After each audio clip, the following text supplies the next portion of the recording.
So he went to his home and he fell asleep and he had a dream. And he was in the grave with the man. He saw the angel of mercy and the angel of punishment. And they look at the man and one of them says, the one of punishment says, "This man is mine." And he says, because look at those eyes. They're filled with the prohibitions of Allah. Things that Allah prohibited. And he said, and look at his ears. They're filled with listening to those things that he should have never listened to. And look at that tongue. It's filled with the wrongs of a life spent in speaking ill of others and deception and lying. And then he said, and look at that stomach filled with the haram. And he said, and look at those genitals going where they shouldn't have gone. And then the angel of mercy says, but look at his heart. It's filled with faith, and he's mine. And that is at the essence of that idea of that no matter what a person's actions are, only God knows the heart. And ultimately it's the heart by which people are judged. It's not... because if we were judged by our actions, we would be all, like Hamlet says, if you give people what they deserve, who would escape a whipping? Don't give them what they deserve, but give them out of your magnanimity. And that's what Allah shows people on Yawm al-Qiyamah, because the hadith in which it says that Allah had 100 parts of mercy, and one part He sent down to the earth, and that part is the part that every mother shows mercy to her child is from that part. Every foal that won't step on its mare is from that part. Every good, kind act in the world is from that part. So all mercy in the earth comes from that one portion that Allah allowed to come down from the celestial sphere. And then the Prophet ﷺ said, and He has saved the other 99 for the Day of Judgment. So the idea of just being a Muslim on the tongue is part of Islam, that people, as long as they say that. And that's why the man simply recites Shahada before two Muslim witnesses, like people that marry. They use the example of a man who wants to marry a Muslim woman. This actually occurs quite a bit. You get a man that wants to marry a Muslim woman, he'll just go and officially do the Shahada. And Muslims are generally a little wary of that when they see it, but they accept it nonetheless, because that's what Islam tells them to do. And there's a man in our history known as Muhajir Qais, the man who immigrated for this woman he said, I want to marry you. And she said, immigrate to Medina with the Muslims and I'll marry you. So he did it for her. And he's called Muhajir Qais. So even if somebody does something outwardly and he has a different inward intention, we're commanded to judge by the outward. Now, about the location of faith is in the heart. And the Qur'an says that Allah knows what's in the breasts and what's in the hearts. And then the idea of actions. According to Islam, actions confirm your faith. The action itself is what confirms the faith. And that's why charity is called sadaqah, which comes from the root word which means to be truthful. Because charity is a sign of your truthfulness in your faith.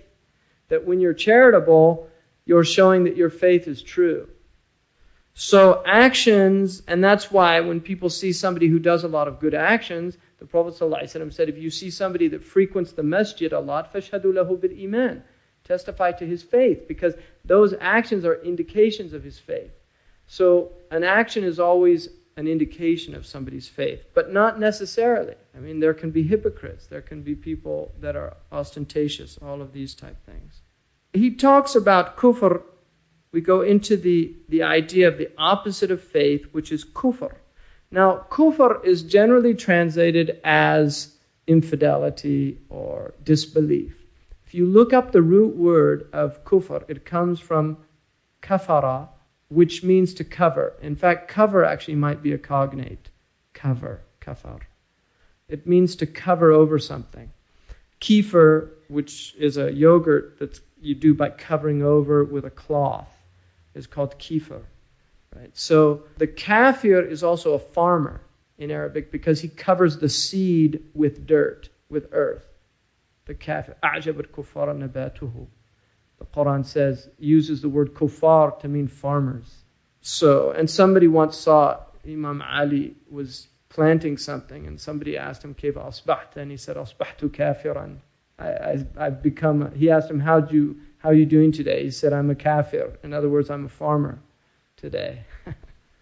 Now, the idea there is very interesting, because at the root of this idea is that people know the truth, but what they're doing is covering it over. And the idea is that God is so outwardly manifest that to reject God is to reject what is so blatantly apparent in the world. And only a kafir could do that, somebody who's covering over.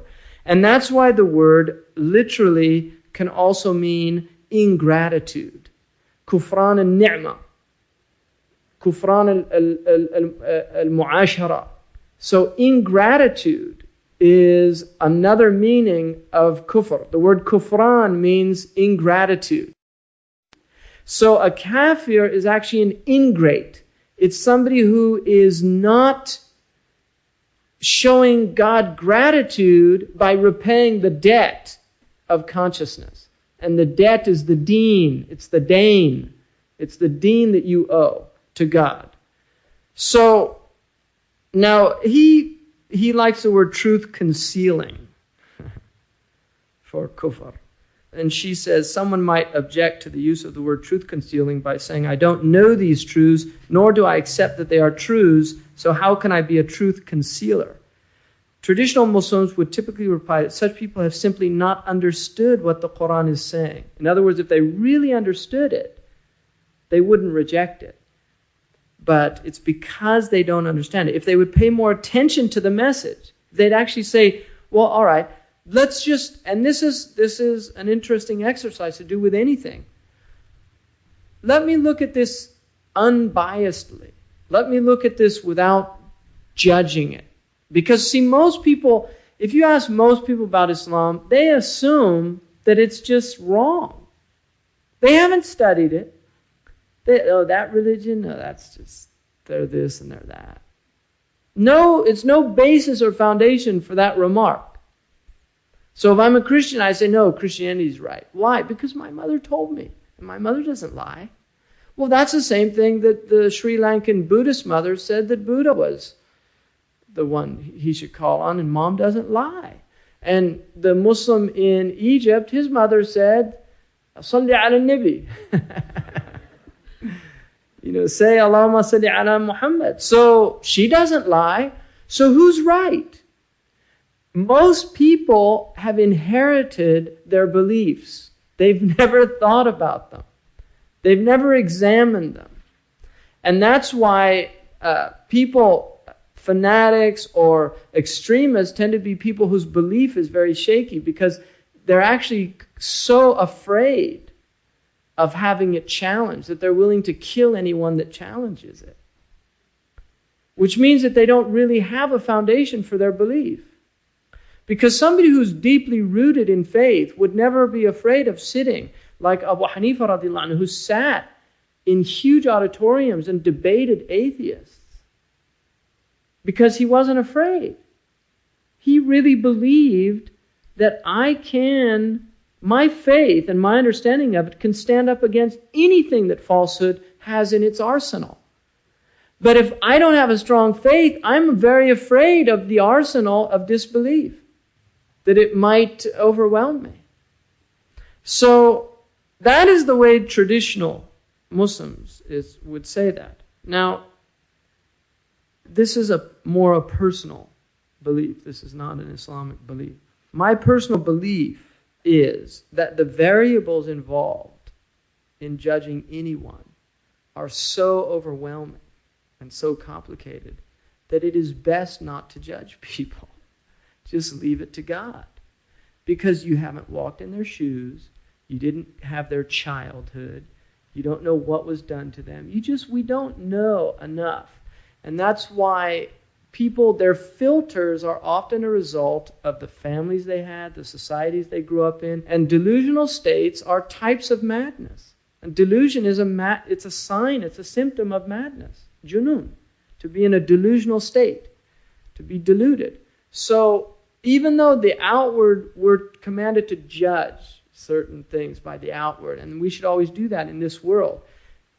The best thing to do is just reserve judgment for the next world in those ultimate things, because Allah says in many verses in the Qur'an, you will return to Him and He'll explain to you all these things about which you were differing. يُنْبِئُكُمْ بِمَا كُنْتُمْ تَخْتَلِفُونَ فِيهِ تَخْتَلِفُونَ. He will tell you, He'll inform you. So people should just have some patience. Things will be made clear. And you don't know where people are in their evolution. There's people, an example of Michael Wolff. Michael Wolff is a person who told me, and he said it, the reason I'm telling you is because he said it on a television program. He thought about becoming a Muslim for 20 years. So, was he a kafir for those 20 years? Because the thing is, ultimately he became Muslim. So where does he lie in the spectrum? It's a fuzzy logic question. At which point you go from kufr into iman or vice versa. There's a fuzzy logic there, because only a life in its totality can be judged. You can't judge anyone at any specific point in their life, because you don't know what the total life is. And in the end of the day, if he dies saying tawbah, and Allah accepts that tawbah, he could be the worst human being that ever lived. And that's success according to the Muslims. So you cannot judge people at any particular point in their life. You have to have the whole life. And only God can do that. So don't judge people. Unless it's somebody stole, you have to deal with that problem. That's a problem, and there's a judgment that goes with it. But even in that case, you can forgive them. If I own a store and somebody steals, I can say, أَجْعَلُكَ فِي حِلْ. It's yours. And the Prophet ﷺ said, يَرْحَمُ مَنْ فِي الْأَرْضِ يَرْحَمُكُمْ مَنْ فِي السَّمَاءِ. مَنْ فِي الْأَرْضِ. That's sigha umum. Man is one of the uses for generalization in the Arabic language. Have mercy on anyone in the earth, on those in the earth. It doesn't just mean specific people. It's man fil ard. Have mercy or compassion with those in the earth, and the one in the heavens will have compassion on you. And this is what Thomas Jefferson said, when I looked at people, I demanded divine justice. But then I started looking at myself and I began to beg for mercy. So that's a powerful statement. You look outside, you want justice. You start looking inside, you want mercy. And I'll tell you another thing, and people don't realize this. Every fault that you see out there, and this is from Raghib Risbahani, every fault that you see out there is a fault in you. It's a fault in you, either manifest or like fire in flint. In other words, had you lived that person's life, you might be doing the exact same thing that person's doing.